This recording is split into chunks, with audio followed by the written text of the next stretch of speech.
long, long time. That if you want to, in a sense, eliminate corruption in a society, and we... Yes, people. I've been listening to that brother, from Singapore. Yeah, man. We need people like them people in our country to fight against corruption.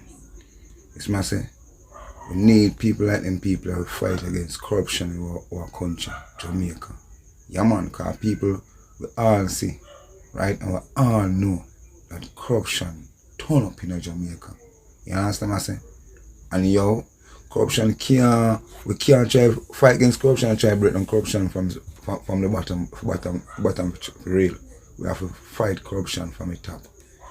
People, listen to the brother and tell me if what I say makes sense. Me know say it makes sense because right now Singapore around good.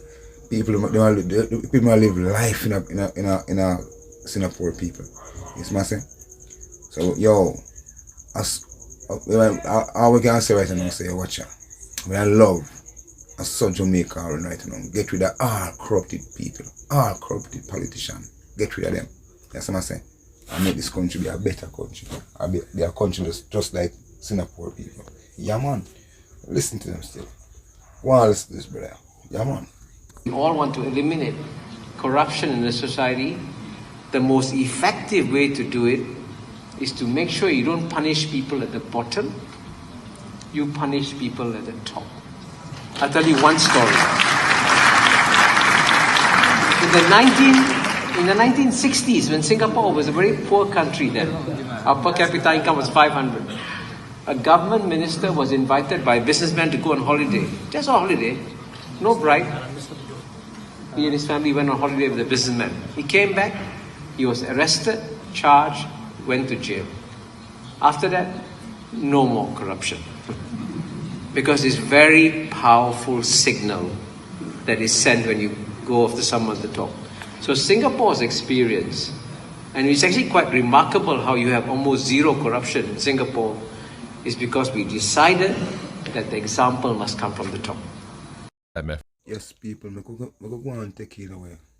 Bro school and I say, this man our former prime minister.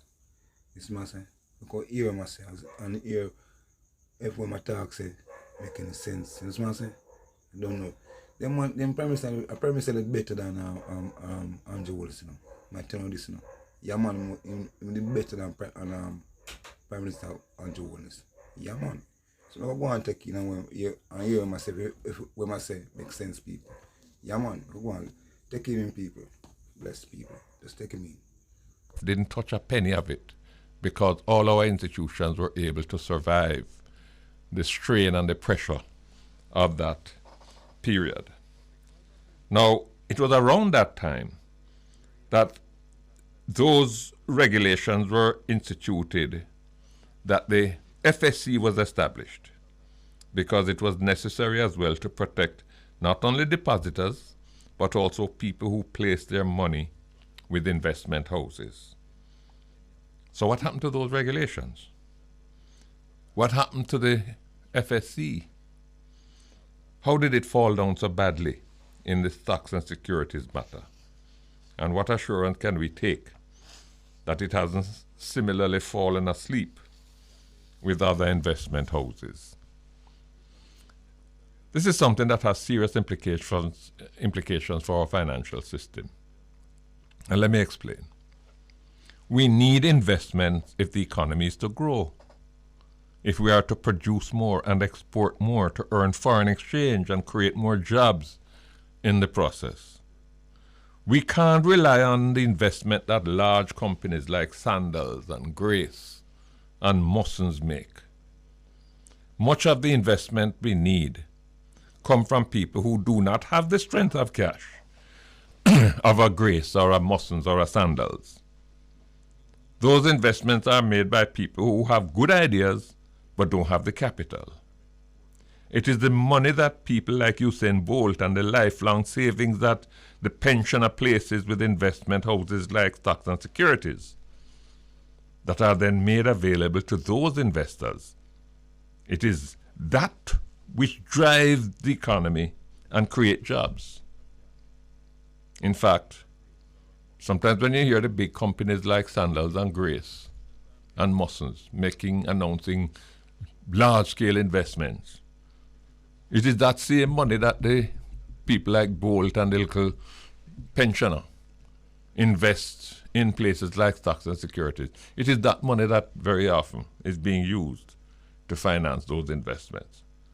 So that when confidence in these investment houses is shaken, when people decide that it is safer to keep their money under a mattress or in a bureau drawer, it hurts the economy because that money is not available for persons who want to invest and to produce and to export and to create jobs. Worst of all, if they decide to use that money to buy US dollars in order to protect themselves from inflation, it can lead to a shortage of US dollars in the market, so that importers are chasing dollars and can't find the dollars to pay for their imports. Government needs the dollars to service our foreign debt. And when the dollar is scarce, devaluation follows. And when devaluation follows, everybody suffers because the prices of almost everything follow the dollar. So what has happened at stocks and securities has wide-ranging implications and possibly serious consequences for the economy, for all of us. We have to talk about this today. We want to get some views from persons who understand these issues, perhaps even better than I do, and who can help us to find out what went wrong, what needs to be done to correct it, what needs to be done to make sure that it cannot happen again. I'm going to bring on our first guest when I come back. Welcome back. It's Jamaica Live. We're on Bridge 99. We're talking today about the stocks and securities debacle. And my first guest is a household name in Jamaica, when it comes to matters financial and matters economic. Financial analyst, Mr. Ralston Hyman. Ralston, welcome to the program. Yes, sir. Good afternoon. How are you doing? This is your first time? Yes. No, what took you so long? Well, nobody called me. Well, yeah? All right. Well, Ronnie and Pernell call me regularly. Well, keep your phone open. All right, sir. Tell me now, based on what is in the public domain, I don't know, you probably have information that we don't have, but based on what is in the public domain, how could what happens, how could we have gotten there? How could it have happened, Ralston? Simple. The regulators weren't doing their job. The regulators cited all the things that you cited before. The difference in assets and liabilities of 1.5 billion, late reporting, no disclosures as to where the funds were flowing from, lending while they're not licensed to lend. All of those things the regulators picked up. They said that they issued a directive to SSL to correct these problems. That was one Mr. Lawrence Crosley was the senior director in charge of securities at the FST. And we're seeing that in the paper this morning, they are saying that SSL met those conditions in 2017. So what we want to know from the people at the FST is what happened between 2017 and 2023, why we now have this as the result. Tell me something. Are the regulations governing investment houses like stocks and securities, are they fundamentally different from those that govern commercial banks? Well, I mean, they're basically similar. I mean, you can do whatever they wanted to do, what they did, like going, you can remove directors, you can suspend the license, you can send in a temporary manager as they did now. The question is, why did they took so long to do that? And why they say that SSL met all the regulations in 2017 and we are now hearing about this. What did they do after 2017? Well, let me ask you this too, Ralston. Mm-hmm. Everybody that has had anything to do with stocks and securities is running for cover. Right. But put it this way. If I am holding people's money, money belonging to Usain Bolt and everybody else, I'm holding people's money. I'm a director. I'm a senior executive. somewhere along the line, I need to satisfy myself that if the money I'm holding come up to 500 million, I need to see on the other side of the balance sheet. Now, what do we have to back this 500 million? How much we have invested in stocks on the stocks market? Mm-hmm. How much we have invested in government bonds? Where is that money? Because I have to make sure that if Usain Bolt were to say to me, listen, no, I need to put up a new BPO thing, so I need the 12 million. I must be able to cut him his check and make him go build whatever I want to build. Correct, in real time, if you want to maintain confidence in the organization. So the responsibility of the regulators is to make sure that you are doing that. Well, before we even get to the I come into them, you know. Yeah. But before we get to the regulators, the board. You mean to say that the board at no time ever then when the auditors, when the external auditors said to them that you have accumulated deficit. Of 1.5 billion, yes. Accumulated deficit must mean that your obligations far exceed what you have. Your assets, yes, of course. Then that's not frightening something. Of course, it's a frightening scenario. Then the board. Frightening scenario. Then the board would not have been aware of that auditor's report. Most certainly. And what they did? Well, they basically did nothing, and then the FSC flagged them on it, and the FSC contended that they satisfied those conditions and corrected those problems in April of 2017.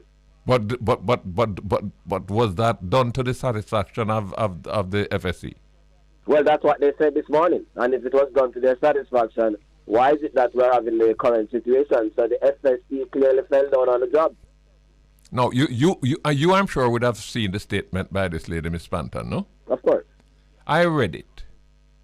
And she went into some detail to sort of outline exactly how she did the thing. Mm-hmm.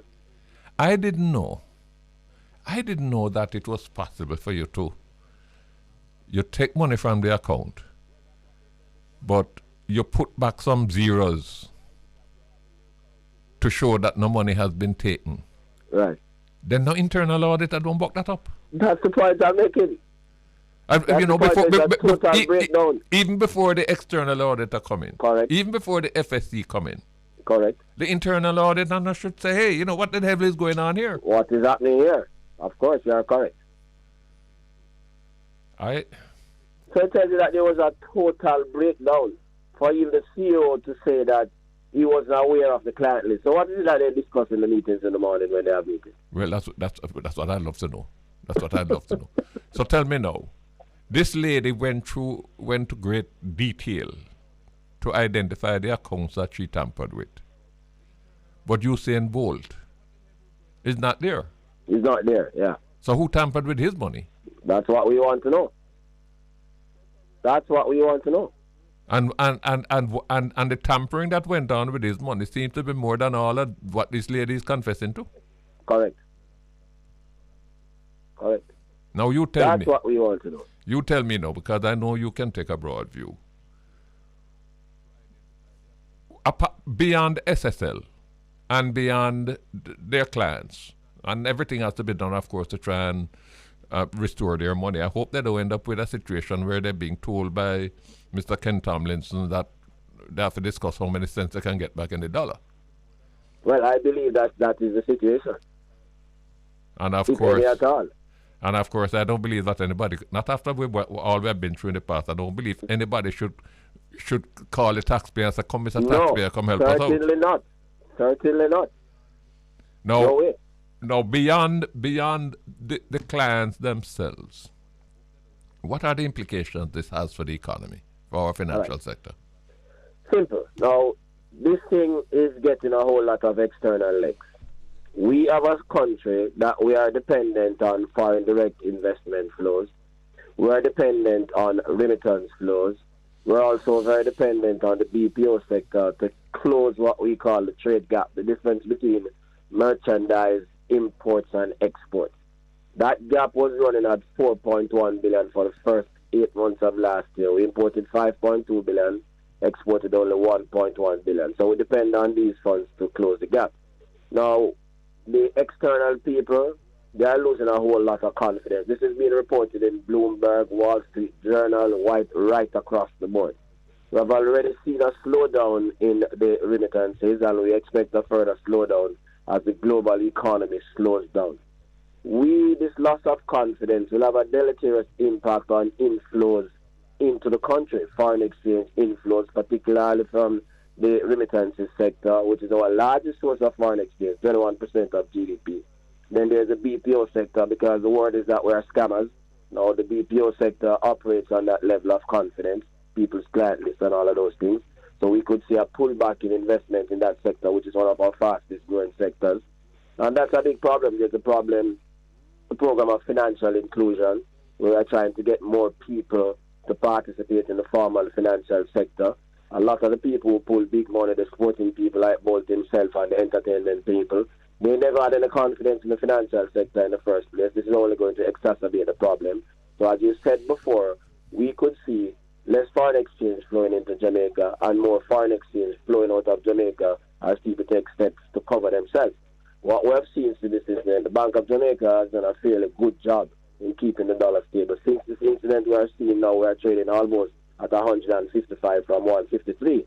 The more we lose confidence and the more people lose confidence and start to move their money, or the more external people decide that they are not going to pump any money in Jamaica, it is the more pressure that is going to come on the exchange rate. As you said before, pressure on the exchange rate means that Governor Byers will have to use more of the foreign exchange. We have to intervene in the foreign exchange market in order to keep the currency stable. And there's a limit to what he can do there. Precisely. That's the point I'm going to make. Now, if that happens and the dollar starts to move in the other direction, 155, 156, we're going to see more inflation. The cost of living is going to go up for everybody. And we're going to have a massive problem. It means that the impact of the slowdown in the global economy is going to be more pronounced. So we have a rate of growth that is targeted about 2.5% for this fiscal year. We could see flatlining and then we could end up in decline, which means suffering for everybody. So this is a very serious issue which we have to resolve. And that is why we have to say, we have been saying to Minister Nigel Clark, you have to get rid of Everton and you have to get rid of the entire board at the FSC. And you also have to tell the country what happens after 2017. Additionally, you need to look right across the financial sector, come up with policies to tighten controls, increase the level of insurance in these the non-deposit taking institutions, stiffer penalties for the directors of companies, as you have said, who have breached their fiduciary responsibilities. And of course, as I alluded to earlier, if the stock of savings, because when Usain Bolt put 12 million there, that's savings, no? Yes. If the stock of savings declines, then the cost of borrowing money for investment will go up. Is going to go up, and the amount of money that can be borrowed for investment is going to shrink. Simple. And the economy itself is going to shrink. We can't afford that. No, not at this time when the global economy is slowing down. No, certainly not. Now, if you were the Minister of Finance, what would you be saying this evening? Well, as I said before, I'm firing the FSC board, a new board, will give a commitment to the country that will leave no stone unturned to ensure that the people know what took place after two. My position, based on a statement yesterday, is some program is on.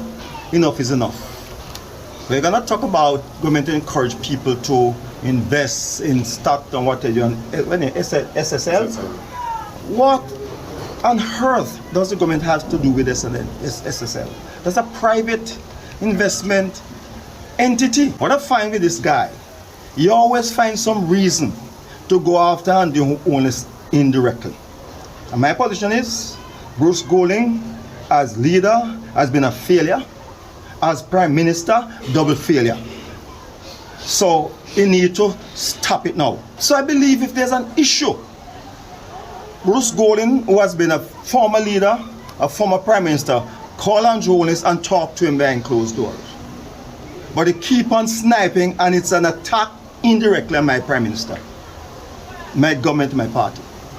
And I will defend the Jamaican Labour Party, Andrew Holness administration, and Prime Minister Andrew Holness by any means necessary. Yes, people, so now you're Bruce, right? And now 1 million him have a problem with Bruce. I talk about this, man. I say, because Bruce I talk fear, you know. You understand what I say? And them man, in and about fear in the spirit, people. You see me?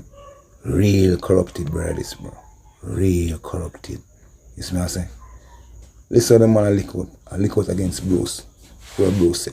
I'm saying no real. You see the people who run the country, right? They're not real. You see them corrupted, eh? Judge I know people. People, big up myself, people. Shop Boss TV, people. Because right now I get some disturbance from next door and out the road. You understand, people? So right now, you see, I can't even get to come in from where I come in from proper and thing, people. But you don't know. Big up on yourself, people. Big up on yourself. Shop Boss TV production. Yeah, man. 1 million wicked. Corrupt.